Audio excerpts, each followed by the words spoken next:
위대한 생각에 오신 것을 환영합니다. 저는 워 스트레티지를 강의하고 있는 최영진 교수입니다.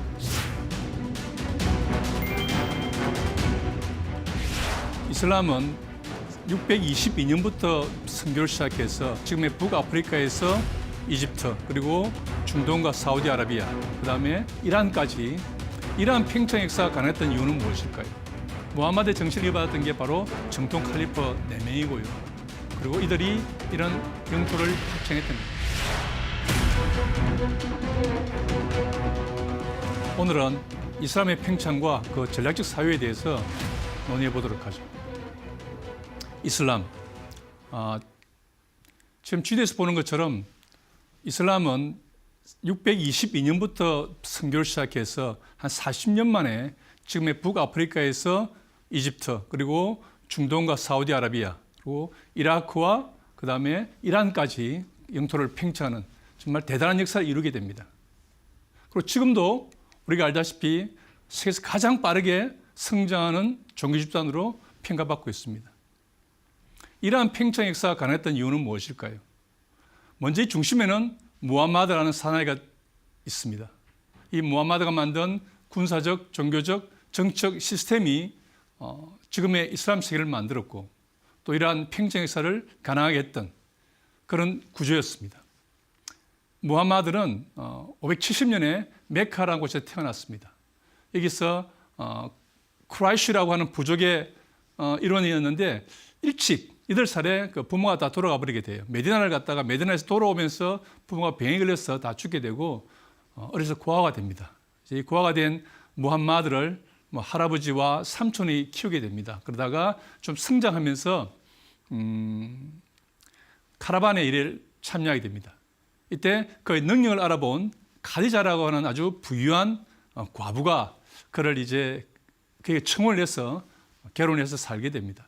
이때부터 상인으로 아주 순탄하게 삶을 살아갑니다. 그러다가 어느 날 한 40쯤 된 시기에 610년에 조금씩 이제 언둔을 하면서 명상을 시작합니다. 그래서 거기 가까이 있는 자발 알 무르라고 하는 산에 가서 이제 그 언둔하면서 명상을 자주 들게 되는데 이때 이제 그가 가브리엘로부터 계시를 받았다고 이야기를 합니다. 610년 그의 나이 40살에 계시를 받기 시작해서 조금씩 이제 계시가 모여가겠죠. 그러다가 한 2, 3년 뒤에 613년부터 본격적으로 이 자기가 받은 계시를 전파하기 시작을 합니다. 일종의 이제 종교적 선교가 시작되는 거죠. 이때 이제 많은 사람들이 이제 무함마드의 이야기가 근거 없는 이야기, 말도 안 되는 소리라고 폄하하기 시작합니다. 왜냐하면 그 당시에 메카에 있는 아랍족들은 대부분 다 신교였어요. 그렇기 때문에 이것저것 많은 신들을 모셨는데 이 무함마드는 정말 다른 이야기를 합니다. 자, 그 이야기의 핵심을 몇 가지 살펴보도록 하죠. 기본적으로 이슬람이라는 말 자체는 신의 뜻에 복종한다는 말입니다. 그냥 신도라는 말이죠. 이슬람 자체는. 그리고 이렇게 이슬람의 교리에 따르는 사람들을 우리는 흔히 무슬림이라고 합니다. 그래서 이슬람과 무슬림은 같은 것 같지만 좀 다른 뉘앙스를 가지고 있는 거죠. 이슬람에서 가장 중요한 것은 전지전능한 신이 존재한다는 겁니다. 그걸 알라라고 이야기하는, 우리가 알라 신이라고 말하는 그 알라 신입니다. 그래서 이 알라 신은 God is one, 단 하나밖에 없는 유일무이한 유일신으로서 인정을 합니다. 그리고 이렇게 알라 신을 받드는 사람들은 어떻게 사는 것이 훌륭한 것이냐? 이 알라 신의, 알라의 뜻에 따라서 완전히 복종하면서 살아야 되는 거예요. 그러다 보니까 아주 경건한 삶을 사는 거죠. 우리가 이슬람 하면 생각나는 것이 뭐 여러 가지 금기가 많지 않습니까? 그런데 술도 마시지 못하고요. 또 돼지고기도 먹지 못하고 또 하루에 5번씩 기도를 해야 됩니다. 새벽에도 한 번 하고 전심낮이라고 또 오후에 한 번 하고 저녁 해질 무렵 한 번 하고 자기 전에 한 번 하는 이게 5번의 기도를 하고 또 일생 동안 한 번 정도 여유가 된다면 메카에 가서 이제 순례를 하는 뭐 이런 한 5가지 중요한 계율이 있습니다. 이거를 지켜야 되는 거예요. 상당히 경건한 삶을 살 수밖에 없죠. 그렇기 때문에 다소 이제 좀 전통에 얽매이는 문제가 있긴 하지만 대단히 종교적으로는 경건하게 살아갑니다. 이 알라 신의 말씀은 다시 가브리엘 전해지고요. 이 계시가 선지자 무함마드에게 왔다는 게 이제 무함마드 이야기고 쿠란에 있는 내용들입니다. 가브리엘은 기독교 성경에 나오는 인물이죠. 선지자입니다. 그래서 사실 우리가 성경에서도 보면 이 유대인과 아랍이 부분적으로 결합되어 있듯이 쿠란에서도 이런 기독교의 선지자들, 예컨대 아브라함이나 모세나 예수를 인정을 합니다. 근데 이제 예수라는 것이 어떤 신의 영역이라기보다는 선지자, 그러니까 신의 말을 전하는 자로서 이해했던 거고, 무함마드도 스스로가 이제 선지자로 이야기를 합니다. 근데 다른 게 뭐냐면은 마지막 선지자, 라스트 프라핏이라는 거예요. 마지막 선지자이기 때문에 그가 한 말이 마지막 말입니다. 이후로는 다른 신의 말이 없는 것이고 오로지 마지막 선지자인 무함마드가 이야기했던 그 계시만이 궁극적인 권위를 가지는 거죠. 자, 이 이야기를 이제 하기 시작한 겁니다. 613년부터. 그러다 보니까 다신교를 믿는 메카의 주류 세력들은 상당히 거부감을 가지고 있고 또 상당히 적대적이고 무함마드를 폄하하기 시작을 해요. 여러 차례 이제 그 폭력을 당하는 경우도 있고요. 그래서 상당히 어려운 상황에 처하는데 이 선교 과정에서 아주 중요한 몇몇 사람들을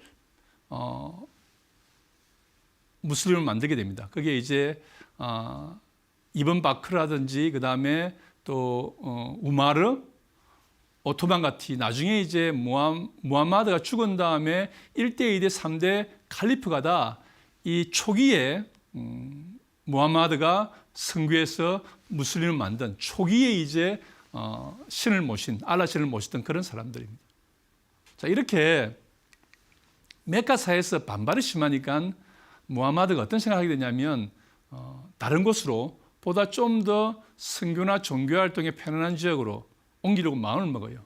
그래서 이게 메카에서 메디나로 이게 한 200마일, 우리 킬로로 하면 한 350킬로 되는 거리로 이주를 하게 됩니다. 이 이주하는 과정에서는 메디나가 아주 그냥 모르는 지역은 아니고요. 사실 무함마드가 처음에 부모가 메디나 가다 돌아온 길에 죽었거든요. 그래서 메디나가 상당히 익숙한 지역이고 메디나에서도 무함마드를 아는 사람이 있었던 겁니다.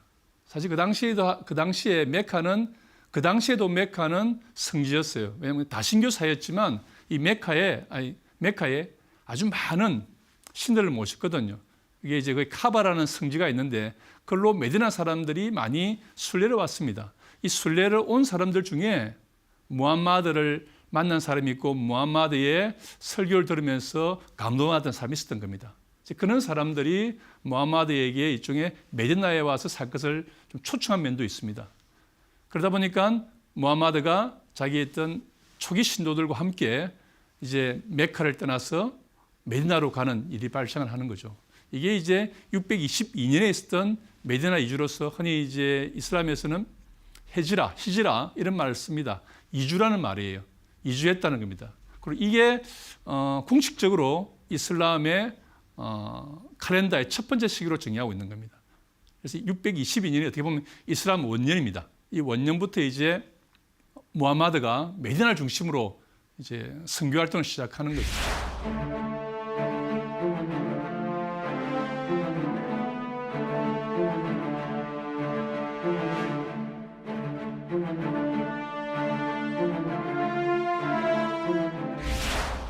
이 가자마자 아주 중요한 일을 한 가지 합니다. 흔히 이제 우리 메디나 헌장이라고 얘기하는 건데, 이 메디나에는 사실 여러 부족이 있습니다. 다른 지역도 마찬가지입니다. 아랍은 좀 큰 거점이 있으면 이게 다 여러 부족들이 함께 사는 거거든요. 근데 이 문제는 지금도 중동 지역이 좀 복잡하듯이 아주 이 부족 간의 불화와 갈등이 많았던 겁니다. 그러다 보니까 서로 이제 어떤 잘못된 일이 있으면 보복을 하게 되고 그 보복이 또 보복을 부르면서 어떤 대단히 이제 위험해지는 상황에 들어가는 거죠. 그래서 이런 상황을 중재할 수 있는 사람이 필요했던 겁니다. 그 중재할 사람으로서 그들은 무함마드를 모시게 된 거죠. 그래서 이 무함마드가 가가지고 초기에 자기 어떤 처음에 이주했던 이슬람 교도들, 흔히 이제 무하지론이라고 그러는데 무하지론을 비롯해서 9개 부족들과 일종의 평화협정을 맺습니다. 평화협정이 뭐냐면 서로 싸우지 말자는 거죠. 싸우지 말고 문제가 있으면 평화적으로 해결하자는 겁니다. 그래서 이걸 갖다가 어떻게 하냐면 그 전체 9개 부족과 그 자체를 하나의 공동체로 삼자는 게 이를 umma라 그럽니다. 나중에 발전하게 되면 umma라는 것이 이슬람 공동체 전체, 무슬림 공동체 전체를 이야기하는 용어가 되는데 어쨌든 이 당시에 이 umma에는 메디나에 살고 있는 주요한 9개 부족들과 또 거기에 현장에 지지하는 그런 부족들이 함께 모여서 하나의 공동체를 만들고, 이 공동체는 내적인 단기를 도모하고 외적으로는 이제 외부의 압력, 외부의 위협으로부터 함께 막아내는 그런 어떤 안보 공동체 비슷한 걸 만들었습니다. 그리고 지금까지 사실 그 부족 간의 갈등이 생기면 늘 피해 복수를 해왔어요. 근데 이거를 없애는 항목이 들어갑니다. 다시 말해서 다른 부족이 우리 부족에 누군가를 죽이더라도 피로 보복하지 않고, 그러니까 아주 오래된 함무라비식 대응을 하지 않고 돈으로 해결하는 방법을 합의하게 되는 거예요. 이게 대단히 중요한 발상의 전환입니다. 그러다 보니까 어떤 사고가 발생하거나 어떤 불의의 사건에 의해서 다른 부족을 죽이더라도 그 다른 부족이 우리 부족을 공격하는 것이 아니라 어떤 그런 범죄에 대해서 돈으로 해결할 수 있는 길을 만든 거죠. 그러다 보니까 보복이 상당히 많이 줄어드는 겁니다. 보복이 줄고 이것을 경제적으로 해결하다 보니까 서로 좀 이제 협력할 수 있는 길이 많이 생기는 거죠. 그래서 이렇게 부족 간의 불화를 중재할 수 있는 갈등의 중재자로서 무함마드의 권위가 인정된 겁니다. 이것들 담고 있는 게 대단히 성문조항이 있습니다. 1, 2, 3, 4에 쭉 수십 개의 항목이 나열되어 있는 이 차트 오브 메디나를 성립시킨 것이 무함마드입니다. 이걸 보면 무함마드가 단순히 어떤 종교적인 지도자일 뿐만 아니라 상당히 정치력이 뛰어난, 그리고 사람들 간의 설득을 통해서 타협을 만들어내는 외교력이 뛰어난 인물이라는 걸 알 수 있습니다. 이게 메디나를 이주한 바로 그해 이룩한 무함마드의 업적입니다. 그래서 이를 통해서 이들 간은 평화적 공존을 가능하게 한 거죠. 메디나 사회는 평화적 공존을 하고 이들 간의 단계를 통해서 외부로부터 압력을 막아낼 수 있는 이런 안보 공동체를 만들어낸 게 사실 무함마드가 첫 번째로 했던 공적인 일입니다. 자, 그 다음에 무함마드가 한 게 뭐냐면은 이 화면에 있는 것처럼 대상 활동을 한 건 아닙니다. 사실 그 당시만 하더라도 여전히 무함마드 세력은 힘이 약했고 또 메카에 쏘면서 재산을 다 놔두고 왔기 때문에 경제적으로 아주 취약한 상태였습니다. 그래서 무함마드 세력이 했던 첫 번째 군사활동은 뭐냐면 메카에서 오가는 카라반, 대상들을 습격하는 일이었어요. 이게 좀 이제 대상을 습격한다 그러니까 좀 이상하긴 한데 무함마드나 이슬람 세력은 이유가 있습니다. 왜냐하면 메카에서 올 때 자기들 재산을 거의 많이 놔두고 왔어요.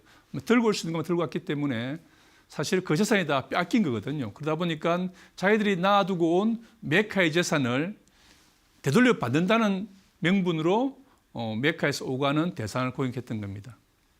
처음에는 한 10명 내외로 부대를 만들어서 이제 공격을 하고 또 이제 물건을 빼앗는 일이 반복된 거예요. 그러다 보니까 점점 규모가 커지는 겁니다. 그러면서 이제 메카에서도 이런 대상들이 무함마드 세력이, 이슬람 세력이 자기들 공격할 것이라는 걸 알고 있고 이런 식의 어떤 일들이 주고받으면서 상당히 갈등과 충돌의 규모가 커져버리는 거예요. 그러다가 한 2년 뒤에 634년에 아주 이제 큰 대상의 움직임을 무함마드가 포착하게 됩니다. 이 대상이 이제 누가 이끌었냐면 아부 수피안이라고 하는 그 메카의 어떻게 보면 이제 가장 강력한 상인 중에 한 분입니다. 이분이 시리아에 가서 이제 물건을 사가지고 오는 길이었어요. 그러니까 이 대상을 공격해서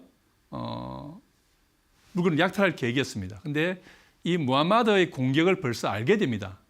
왜냐하면 이제 이때 서로 이렇게 공격을 주고받다 보니까 서로 첩자를 파견해가지고 상대가 어떻게 움직이는지 보고 있는 거죠. 그래서 이번 수피안이 이제 내려오다가 자기 첩자를 보내서 메디나에 보내보니까 메디나의 무함마드가 자기들을 공격하려고 벌써 군대를 양성하고 이제 군대를 모집하고 있다는 걸 알게 되는 거죠. 그래서 이 무함마드의 공격을 알게 된 이 수피안이 메카에다가 협조를 청합니다. 그러니까 메카에서는 이 무함마드 군을 막기 위해서 아주 급히 이 메카의 쿠라시 부대를 꾸려서 이 메디나로 쪽으로 북쪽으로 보내는 거예요. 그래서 이들이 만난 곳이 바로 이제 바드르라고 하는 이 지역입니다. 그래서 무함마드도 바르드로 이동하고 또 메카의 부대도 위로 북진하는 거죠. 그래서 이제 만났던 곳이 바로 이 바드르라는 곳에서 이루어진 전투인데, 글씨가 잘 보이진 않지만 지도를 보시면 저 위쪽으로 길이 시리아로 올라가 있고요. 밑으로는 메카로 가 있습니다. 오른쪽 가운데로 나 있는 길이 이제 메디나로 가는 길이죠. 그래서 이 메디나로부터 와가지고 이 무하마드 군대가 이제 배치되어 있고요. 또 메카에서 온 군대가 쿠라이시군입니다. 쿠라이시가 아까 이야기했던 수피안의 부족이거든요. 이 수피안의 부족가 와서 이제 딱 배치하고 있는 구조입니다. 그래서 이 바르드 전투는 사실 병력으로 보면 기본적으로 무하마드 병력은 보병 한 300명밖에 안 되고, 이 중에 이제 무함마드를 따르는 무슬림은 82명밖에 안 됐다고 합니다. 낙타도 70마리밖에 없기 때문에 이 3명들이 나누어 타고 이동해야 될 정도였어요. 거기에 비해서 메카의 쿠라이시 군대는 기병 100명을 포함하는 한 1,300명의 나름 대군이죠. 전력으로 비교하면 거의 3배, 4배 되는 전력입니다. 이 전력이 충돌하는 거예요. 그래서 처음에는 이제 이 그림에 보면 이게 빨간색 표와 초록색 표가 있는데, 이제 이슬람 사람들 어떻게 싸우냐면 바로 전면전 붙는 것이 아니라 장수들이 나와서 일단 대결 형식으로 전투를 벌이게 됩니다. 그 전투의 결과에 따라서 한쪽이 포기하기도 하고요. 또 전투의 그 대결의 결과에 상관없이 양쪽이 전면전을 벌이게 되는 거죠. 초기 개인 대결에서 이슬람 장수가 실력을 드러냅니다. 하지만 메카의 쿠라이시도 이 대결에 굴하지 않고 전면 공격을 감행하는 거예요. 근데 수적으로는 많지만 사실 전선 전면은 대단히 제한되어 있기 때문에 전선 전면에서 싸우는 사람은 거의 비슷하게 싸우는 겁니다. 비슷하게 싸우니까 전선 전면에 있는 전투력에 의해서 전투의 성과가 나타나는 거죠. 이 이슬람의 군대는 사실 무함마드가 창시한 알라 신을 믿는 사람들이고요. 또 이러한 종교적 사명감과 열정이 가득 찬 사람이기 때문에 그냥 경제적으로 혹은 명령에 따라서 온 메카 군대보다 훨씬 강력한 전투를 발휘합니다. 그래서 몇 번 싸우다가 결국 메카군이 전선이 붕괴되면서 패배하게 되는 거예요. 수적으로는 3분의 1, 4분의 1밖에 되지 않았지만 전선에 싸우는 열정이라든지 그 사명감 훨씬 더 무슬림이 강했기 때문에 결국 메카군을 무찌르고 무함마드의 군대가 처음으로 이 전투에서 승리를 하게 됩니다. 화면에서 보는 이 구조물이 지금도 그 바드르 근처에 있는 지역에 서 있는 그 기념비입니다. 이 기념비에는 이때 순교한 14명의 무슬림 이름을 이렇게 아직도 기록하고 있습니다.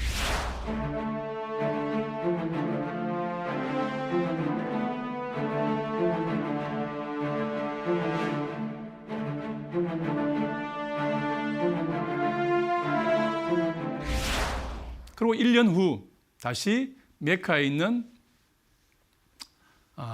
쿠라이시 세력이 다시 대군을 이끌고 메디나를 공격하게 됩니다. 이게 그 메디나 북쪽에 있는 우흐드 산 옆에서 일어났다고 해서 우흐드 전투라고 그럽니다. 이때 메카 쿠라이시 부족이 이끌고 병력이 어느 정도냐면은 보병 3,000, 기병 200에 낙타 3,000필. 그러니까 지금 아까 전에 전투에서는 쿠라이시가 1,300명을 데려왔죠. 이제는 거의 2배, 3배 되는 3,200명의 세력을 데리고 온 겁니다. 여기에 대응하는 무함마드의 병력은 고작 보병 700에 궁수 50명 정도에 불과했습니다. 전력이 4배, 5배 약한 거죠. 이 전투를 보면 무함마드가 얼마나 전술적으로 뛰어난지 잘 알 수 있습니다. 이 전투에서도 무함마드의 이슬람 세력은 자기들의 수적 열세를 보호하기 위해서 가장 전선 전면 좁은 지역을 택합니다. 그래서 우허드산 기슭에서 그 밑에 작은 그 언덕 사이에 좁은 국민의 자기들의 병력을 배치하는 거죠. 이쪽으로 이제 메카 세력이 오도록 유인하고 있는 겁니다.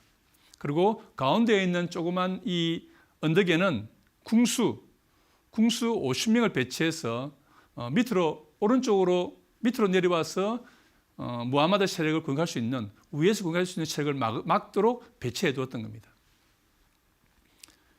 다시 전투가 벌어집니다. 전투는 지난번과 큰 차이가 없습니다. 수적으로는 메카 쿠라이시가 훨씬 많지만 문제는 뭐냐면 결국 전선 전면은 제한된 숫자만 싸우기 때문에 그 전면의 숫자상은 큰 차이가 없다는 거죠. 그렇기 때문에 이 전면에 있는 전사들이 얼마나 잘 싸우냐에 따라서 전투 결과는 결판이 나겠죠. 초기에 전투가 벌어집니다. 예상했던 대로 또는 무하메드가 기대했던 대로 이 이슬람 전사들이 열심히 싸워서 쿠라이시 부대를 밀어내기 시작하는 거예요. 자, 이때 문제가 발생합니다. 이렇게 이슬람 군대가 메카 군대를 밀어내다 보니까 이 잘 언덕에서 적의 우회 공격을 막도록 되어 있던 이 궁수들이 욕심이 나는 거예요.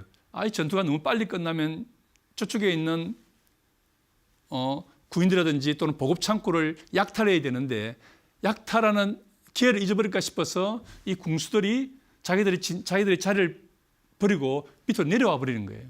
이렇게 궁수들이 산하로 내려오면서 이제 약탈에 참여하려고 들어오는 사이에 이 기회를 포착한 칼리드 이반 왈리드라고 하는 대단히 뛰어난 장수가 이 빈자리를 치고 들어와서 우회 공격해서 이 무하마드 군대를 측면 공격하게 됩니다. 이름으로써 이제 무하마드 군대가 붕괴되는 거예요. 근데 이때 참 재미난 것은 이렇게 적의 우회 공격에 통해서 후면이 공격받음으로써 전열이 흐트러지고 막 도망을 치려고 하는 사이에 이 무하마드 군대는 그렇게 도망치지 않고 조심스럽게 후퇴를 해서 이 옆에 있는 우허드 산 기슭으로 올라가 버립니다. 기슭 올라가니까 기본적으로 산으로 공격하기 힘들죠. 기병들이 공격이 힘들어지는 거죠. 다른 메카의 쿠라이시 군도 산 기슭을 따라 올라가기 힘든 거예요. 그래서 약간의 대치가 있다가 결국 메카 쿠라이시 군대가 철수하게 됩니다. 전술적으로 보면 이 전투는 메카 쿠라이시 군 그리고 이 아부 사피안이 이끌었던 메카 쿠라이시 군의 승리라고 볼 수 있습니다. 하지만 이 전투에서는 이들이 추구했던 전략적 목표, 즉 무하마드 세력을 괴멸시키는 그런 전략적 목표 달성을 못한 겁니다. 그러다 보니까 이 전투에서 패배했지만 무하마드와 이슬람 세력은 그대로 전력을 유지하면서 후퇴할 수 있었던 거죠. 그래서 이렇게 계속 이제 이 메디나에 있는 이슬람 세력과 메카에 있는 쿠라이시 세력이 계속 충돌하면서 대립하는 이런 상황이 전개가 됩니다.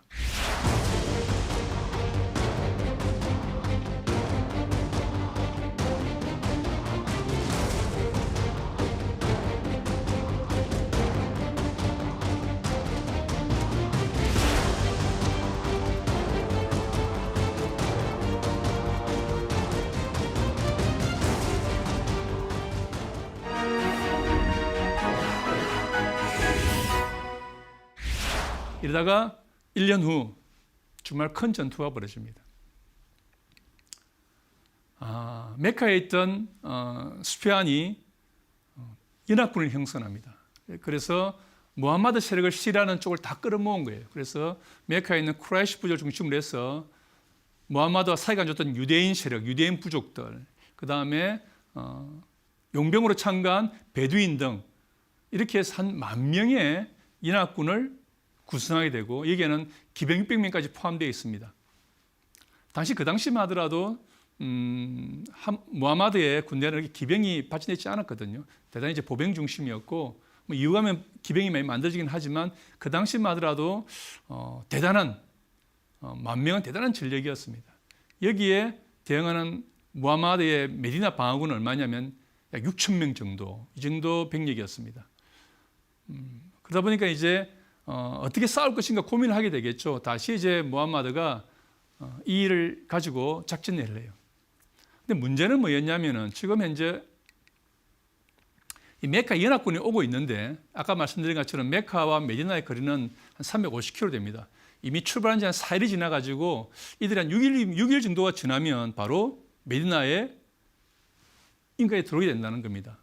그래서 무하마드에게 주어진 시간은 딱 6일밖에 없는 상태입니다. 이 6일 동안 대비를 해서 적을 막아야 되는 거예요. 싸우는 방법은 크게 두 가지입니다. 공격을 할 것이냐. 지난번 전투처럼 좀 더 밖으로 나가서 부대를 이끌고 나가서 개할지에서 싸울 것이냐. 아니면 메디나를 중심으로 방아전을 선택할 것이냐, 이런 문제를 가지고 고민하게 됩니다. 지금 보시는 지도가 메디나의 지도입니다. 그래서 지금 보면 메디나가 북서쪽으로 열려 있습니다. 이제 계알지가 있고요. 그 다음에 주변은 주로 이렇게 산지로 이렇게 둘러싸여 있고 또 군데군데 이 숲이 있어가지고 북서쪽을 제외하고 나머지 지역으로 이렇게 대군이 들어가기는 어려운 지리적 특성을 가지고 있습니다. 이때 이제 무함마드를 비롯한 이 지휘부가 고민하고 있는 사이에 살람이라고 하는 페르시아인이 이런 제안을 합니다. 이 북서쪽 계알지에다가 아주 전체를 차단할 수 있는 참호를 만들자는 거죠. 이 작전은 대단히 군사적으로도 대단히 뛰어난 전술적 면모를 보여주고 있습니다. 일단 참호를 통해서 적의 공격을 막는 겁니다. 그 다음에 대살라 언덕에서는 3,000명의 예비대를 배치해서 참호가 돌파될 경우 그쪽으로 병력을 보내서 막아낼 수 있는 거죠. 그리고 이미 주변 지역을 다 썰어버렸기 때문에 사실 그 12월에 아라비아 반도의 추운 날씨를 막아낼 수 있는 그런 게 다 없어버린 거예요. 그래서 아주 지구전을 펼 수 있는 그런 작전을 펼 겁니다. 이 전투를 이슬람 역사에서는 칸다크 전투 혹은 연합군 전투라고 그럽니다. 이게 이제 626년 12월부터 1월까지 약 27일간 지속됩니다. 그래서 초기 한 20일간 잘 막아내요. 잘 막아내면서 적이 참호를 돌파하지 못하는 겁니다. 그러다 보니까 이제 서로 이제 장수들끼리 대결을 벌이게 됩니다. 이게 이제 역사에 남아있는 알리 탈리브라고 나중에 4대 칼리프입니다. 알리 탈리브가 이제 무함마드의 사위이자 사초초카이자 사위입니다. 이 알리가 나가서 적 아무르 우드와 싸워서 이기는 장면을 다루고 있는 거예요.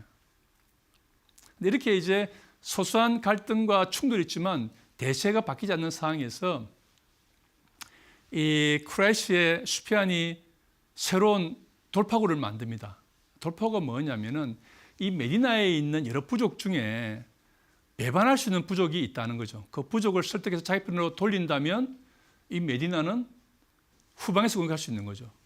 이렇게 배반할 수 있는 부족으로 설정해서 교섭했던 게 누구냐면 바로 바누 크라이자라고 하는 유대인 부족입니다. 이게 제일 뒤에 있는 거, 제일 남쪽에 있는 거죠. 이 바누 크라이자라는 부족이, 이 부족이 사실 남쪽에 있기 때문에 남쪽 방어를 막고 있는 거예요. 만약에 이 부족이 완전히 수피안의 계획대로 메카 세력에 들어가 버리면 이쪽을 통해서 공격이 이루어지기 때문에 메디나는 사실 후방이 열려버리게 됩니다. 결국 전면에 참호가 무용해져 버리는 거죠. 근데 이 소식을 무함마드가 듣게 됩니다. 그래서 발빠르게 먼저 요 남쪽을 막아낼 수 있는 정예병 100명과 기마병 300명을 배치를 합니다. 그리고 밤에 막 기도를 열심히 하면서 소리를 내면서 자기들의 병력이 아주 많은 것처럼 계속 과장을 하게 되고요. 그리고 정말 중요한 것은 이 연합군 세력의 가장 중요한 전력이었던 가타판 부족을 해율하기 시작을 해요. 이게 왜 그러냐면 이 가타판은 기본적으로 베두인입니다. 베두인들은 이제 낙타를 타고 기병 전력을 많이 가지고 있는데 이게 원래 그 용병 비슷하게, 그러니까는 이 전투에서 이기면 뭔가 보상을 해줄 거라는 걸 기대 때문에 참전한 그런 부대였던 거예요. 그렇기 때문에 만약 가타판 입장에서는 무함마드가 훨씬 더 좋은 조건으로 협상을 하면 받을 수 있는 거죠. 그렇기 때문에 이 무함마드가 이 가타판에게 어떻게 회유를 하냐면 메디나에서 나는 대추야자의 생산량의 3분의 1을 주겠다고 설득을 합니다. 여기에 가타판이 넘어오게 됩니다. 그리고 보다 결정적인 작전은 뭐냐면 이 메카 세력과 이 나누 크라이자 이 세력들 간에 이간질을 합니다. 분열책을 쓰는 거죠. 그래서 크라이자 부족에게는 메카 세력과 연합하기 위해서는 인질을 받으라 그러고요. 또 메카 세력에게는 크라이자가 인질을 요구하면 바로 그것을 무함마드에 넘기기 때문에 인질을 보내지 말라고 이야기를 합니다. 이게 먹혀 들어가요. 먹혀 들어가면서 사실 처음에 메카 세력과 크라이자 세력이 연합해서 소위 메디나를 공격하려고 하는 계획이 무산돼 버리는 겁니다. 이렇게 양동 정책이 통하면서 서서히 이제 연합군이 해체되기 시작하는 거예요. 그리고 27일 되는 날 아침이 되니까 메디나를 포위했던 연합군이 다 사라지고 없는 겁니다. 엄청난 승리죠. 10,000명 이상의 대군을 대응해서 거의 전투 없이 27일간의 저항을 통해서 대단히 효과적인 방법으로 메디나를 지켜낸 겁니다. 여기에서 보면 정말 무함마드를 비롯한 그 이슬람 지도부들이 얼마나 군사적으로나 전술적으로 영악한지를 잘 보여줍니다. 그래서 이 전투를 이슬람권에서는 기지의 전투, Battle of Wits라는 말을 많이 씁니다. 그만큼 이제 많은 책략이 사용되었고 꾀를 써서 이겼다는 이야기죠.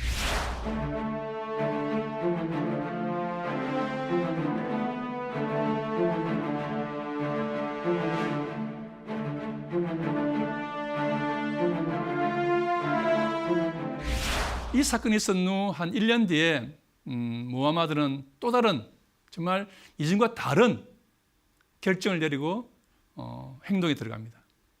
이게 뭐냐면 지금 있는 그림이 뭐냐면 메카에 있는 카바라고 하는 지역입니다. 이 카바라는 게 뭐냐면은 신이 거주하는 지역이라는 뜻입니다. 정말 성스러운 지역에서도 가장 성스러운 지역이죠. 이 이제 카바에 뭐 다른 그 당시에 이제 메카가 다신교였기 때문에 한 360개의 우상이 모셨다 그래요. 그 안에 이제 무함마드나 이슬람이 모시는 알라 신도 있는 겁니다. 그래서 이 카바에 순례를 단행합니다. 한 1,400명의 순례단을 구성해서 평화적으로 행군을 시작하는 거죠.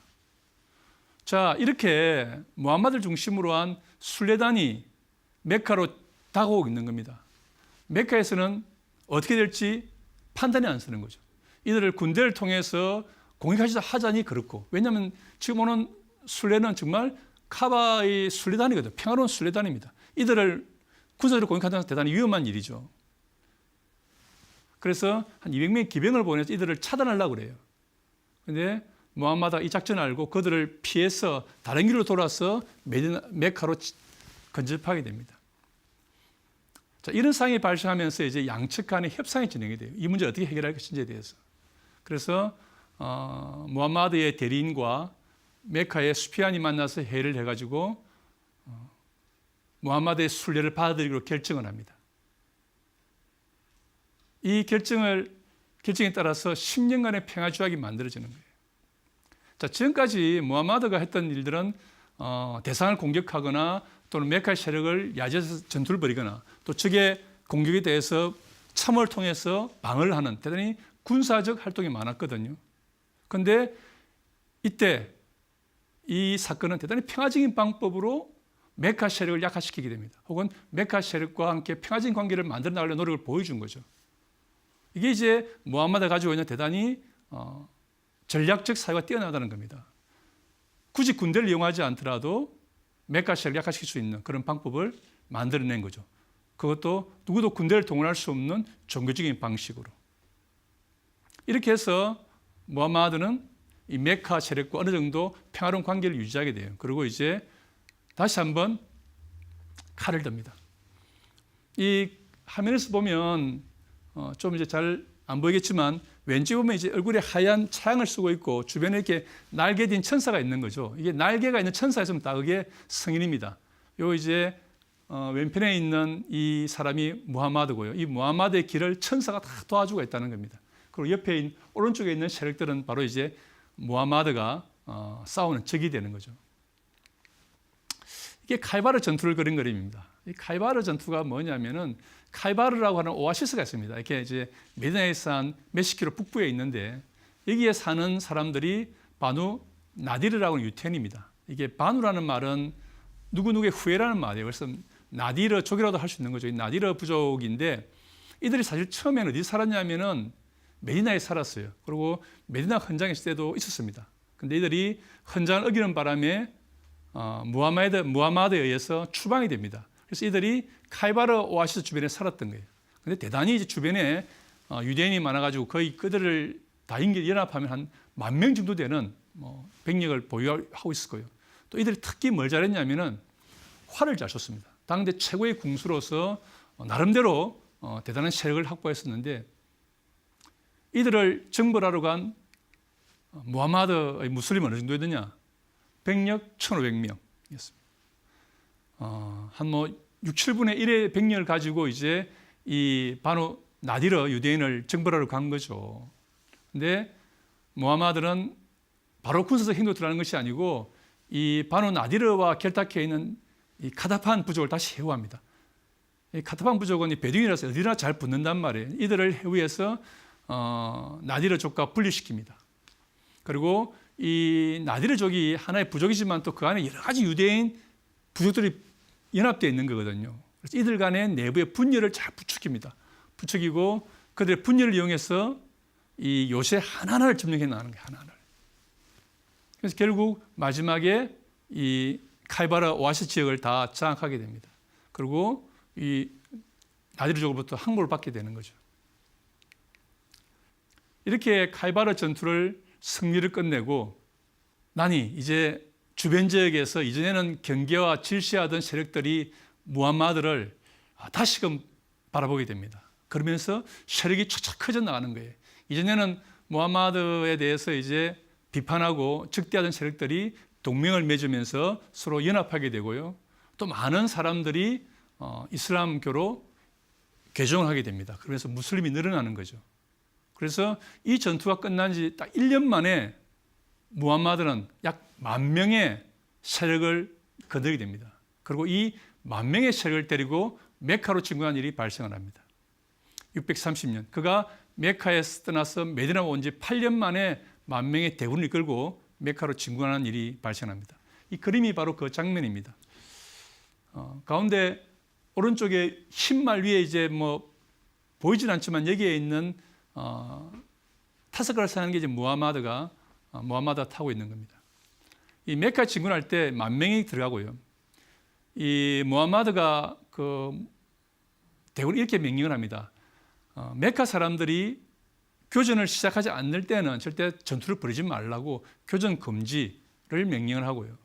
그러면 소소한 전투를 했지만 사실 거의 피를 흘리지 않고 이 메카에 들어가게 됩니다.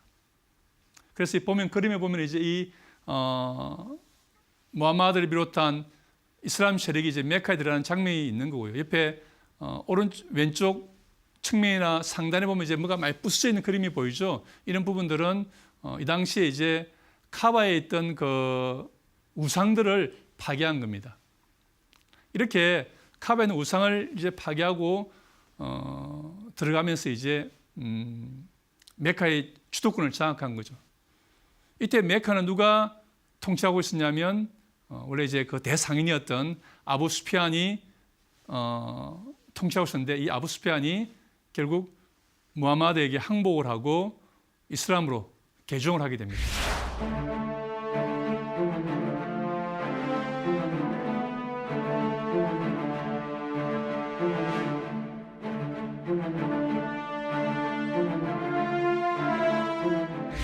그러다가 2년 뒤에 무함마드는 죽게 됩니다. 죽음을 맞이하게 됩니다. 이때 죽으면서 참 멋있는 이야기를 많이 했습니다.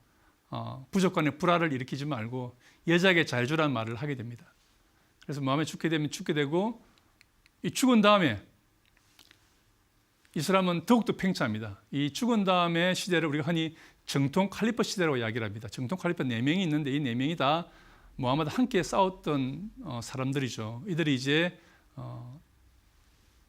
북아프리카에서 페르시아까지 대제국을 건설하게 되는 거고요. 보시면 630년에 무함마드가 죽은 그 세대에 벌써 시리아 지방을 차지하게 됩니다. 이 당시 시리아는 비잔틴 제국이 차지하고 있었는데 비잔틴 제국과의 치열한 전투를 통해서 비잔틴 세력을 밀어내고 지금의 이제 중동, 그 다음에 시리아, 지금 터키 북부까지 이렇게 아르메니아까지 영토를 확장하게 되고요.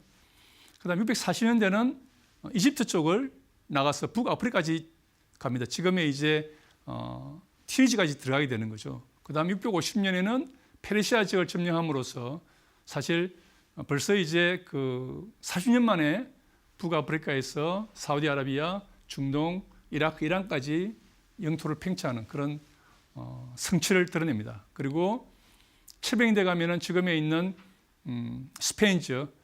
에스파냐 반도를 장악하고요. 그 다음에 좀 시간이 지나지만 1453년에 비잔틴 제국의 수도였던 콘스탄티노플을 점령함으로써 사실상 비잔틴 제국도 몰락시키게 됩니다. 그리고 200년 뒤 1600년대는 오토만 제국이 북상을 해서 비인까지 포위해서 공격하는, 다시 말해서 유럽의 특미까지 가서 세를 확대하게 됩니다. 이런 엄청난 영토 팽창이 이루어진 거죠. 자, 이렇게 스페인에서 페르시아까지 전 지역의 이 무함마드의 이제 깃발이 휘날리게 되는 겁니다. 그럼 이러한 성취가 어떻게 가능했을까요? 이러한 이스라엘 팽창은 어떻게 가능했냐가 우리의 궁극적인 질문이 될 것입니다. 이 그림에 나와 있는 군대의 모습 보십시오. 대단히 지수정연하고 강인한 모습이죠. 결국 이러한 군대를 만든 것은 이슬람이라는 종교의 힘이었을 것입니다. 무엇보다 그 어느 군대보다 강력한 종교적 결의와 사명감에 불타는 군대가 양성되었습니다. 그리고 이렇게 열심히 싸워서 죽는 자는 천국에 간다는 그러한 신임이 있었기 때문에 물불을 안 가리고 목숨 가리지 않고 열심히 싸웠습니다. 그 다음에 더 중요한 것은 부족 간의 분열이 극복되었습니다. 사실 이 중동이나 사막 지역은 대부분 소규모 부족으로 살기 때문에 부족 간의 갈등과 불화가 늘 큰 문제였습니다. 물론 지금도 부족 간의 불화는 늘 남아있지만 사실 이 부족 간의 분열을 넘어서는 하나의 무슬림이라고 하는 어떤 종교 공동체를 만들므로써 이러한 하위 단위의 분열을 극복할 수 있는 계기를 만든 거죠. 개별적으로는 다 부족으로 나눠져 있지만 이 사람들을 최고 통치하는 자는 칼리프라고 하는 신을 대리자 칼리프가 하는 거고요. 칼리프의 지휘를 받는 또 장수들이 이들을 지휘하기 때문에 지금까지 보여줘 왔던 그 아랍 세력의 어떤 분열적이고 파편적인 모습을 극복하고 대단히 강력하고도 통합된 그런 힘을 발휘할 수 있었다는 겁니다. 그러다 보니까 지금까지 각 부족별로의 특기가 분산되어 있었는데 이것들을 결합한 겁니다.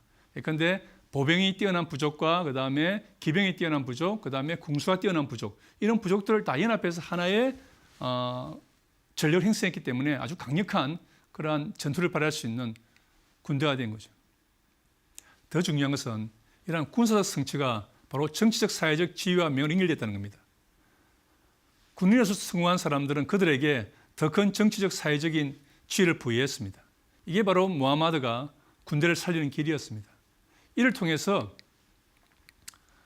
당시로서는 세계 최강의 군대를 만든 겁니다. 종교적 열정과 그 다음에 군사적 성취를 높이 사는 사회 정치적인 제도, 그 다음에 이러한 여러 부족을 결합해내는 통합의 힘, 이것들이 이슬람 군대를 세계 최강의 군대로 만든 거죠. 그리고 무하마드는 모든 전투에 들어갈 때 다 이런 중요한 지휘관이 모여서 지휘관 회의를 했습니다. 혼자 독단적으로 결정하는 것이 아니라 집단 지성을 만들어내는 데 노력했다는 거죠. 그리고 외부 세력을 끌어들이는 데 전혀 주저하지 않았습니다. 그림에 있는 게 베두인의 기병부대입니다. 이들도 늘 무하마드와 함께 전쟁에 참전했습니다. 비무슬림과 동맹을 주저하지 않았습니다. 이런 것들이 사실 대단히 중요한 실용주의적인 정신인 거죠. 전쟁을 할 때 종교적 확산을 위해서 하는 거지만 그렇다고 종교적 이유 때문에 전술적 유용성을 잃어버리지 않는 겁니다. 그리고 이 칼리드 이반 알 왈리드라고 하는 장수가 있는데 이 장수의 그림입니다. 아마 무하마드 시대 이후에 가장 뛰어난 장수일 건데 이 사람이 원래는 무하마드를 싫어하고 그를 공격했던 장수였습니다. 그런데 이 왈리드가 개종을 하고 하자 그에게 The Sword of Allah라고 하는 명예를 수여하면서 그를 포용했습니다. 이런 포용력. 그리고 또 이런 전투에서 보여줬듯이 단순히 힘으로 전쟁을 하지 않습니다. 다양한 전략과 책략을 통해서 적을 약화시키고 우리의 힘을 최대화시킴으로써 궁극적으로 승리를 이끌어내는 이러한 어떤 전술적인 유연함을 보여줬던 거죠. 그런 맥락에서 보면 무하마드는 사실 집단 지성과 실용주의 정신, 그 다음에 어떤 그런 포용력, 전략적 유연성, 이걸 통해서 자기가 추구하는 종교적 정책 목표를 달성한 겁니다. 이러한 무하마드의 정신을 이어받았던 게 바로 정통 칼리퍼 4명이고요. 그리고 이들이 이런 영토를 확장했던 겁니다. 그리고 지금도 이슬람은 계속 커져가고 있습니다. 이런 어떤 성장의 배경은 바로 이 무함마드가 있습니다. 무함마드가 이슬람을 만들고 이 이슬람을 통해서 아랍인들에게 삶의 방향과 목표를 제시했던 거죠. 그리고 이런 이슬람을 기반으로 한 강력한 군사조직과 리더십을 갖추었습니다. 그리고 굉장히 유인을 통해서 종교적으로 강제하지는 않지만 자연스럽게 그들이 무슬림으로 오게, 이슬람의 세계로 올 수 있는 그러한 유인을 많이 만들었고요. 관용과 종교적 자유도 잃지 않았습니다. 그리고 이러한 것들을 통합하는 정치와 종교를 결합함으로써 강력한 힘의 중심을 만들어 나갔던 거죠. 이런 것들이 결국 선택의 전쟁, 즉 종교를 선택하는 전쟁에 있어서, 그리고 통찰을 선택하는 전쟁에 있어서 승리로 이끄는 게 아닌가 싶습니다. 하나 예를 들어 보겠습니다. 지금 있는 그림이 스핑크스가 보이죠. 이게 이집트입니다. 이집트가 이슬람에 증명된 것이 645년입니다. 그리고 약 100년 뒤에 이집트에는 무슬림이 10%밖에 되지 않았고 기독교가 90%였어요. 그런데 한 280년이 지난 지금 이집트에는 무슬림이 90%고 기독교가 10%입니다. 무함마드는 기본적으로는 종교적인 이슬람 세계의 확대를 추구했습니다. 이슬람 세계의 확산을 통해서 자기가 부여받은, 알라 신에게 부여받던 그런 종교적 사명을 다한 거고, 거기에 필요한 종교적, 군사적, 정치 시스템을 만든 겁니다. 하지만 무함마드가 종교적 목표를 추구했다고 해서 종교를 이유로 전략적 유연성을 포기하지 않았습니다. 또 전략적 유연성 때문에 종교를 포기하지도 않았습니다. 그는 이 두 가지 상이한 또는 상호 기량적인 두 개의 가치를 적절히 융합해 나가면서 궁극적인 자기가 추구했던 목표를 지향했던 거죠. 그런 면에서 본다면 무함마드는 정말 시간을 초월한 전략적 사회의 소유자입니다. 다른 종교 지도자 예수나 부처와 다르고 또 다른 정치적 지도자 알렉산더나 징기스칸과 다르게 이 두 개를 결합한 거죠. 인류 역사에 있어서 이렇게 종교적 가치와 종교적 삶과 정치 군사적인 제도를 결합해서 이런 성취, 이런 전략과는 유일무이하지 않나 싶습니다. 우리는 오늘 무함마드의 이야기를 통해서 이슬람 세계가 지금까지 우리 인류에 얼마나 강력한 영향을 미치는지도 살펴보았습니다. 전략은 단순하게 군사적인 것이 아닙니다. 사람의 마음을 얻는 것입니다. 사람의 마음을 얻음으로써 선택의 전쟁에서 이기는 것입니다. 그렇기 때문에 어쩌면 무함마드가 보여주었던 관용의 정신과 그 다음에 가치의 전쟁에서 이길 수 있는 이런 지혜가 우리가 배워야 할 점이 아닌가 싶습니다. 오늘 강의는 여기서 마치도록 하겠습니다.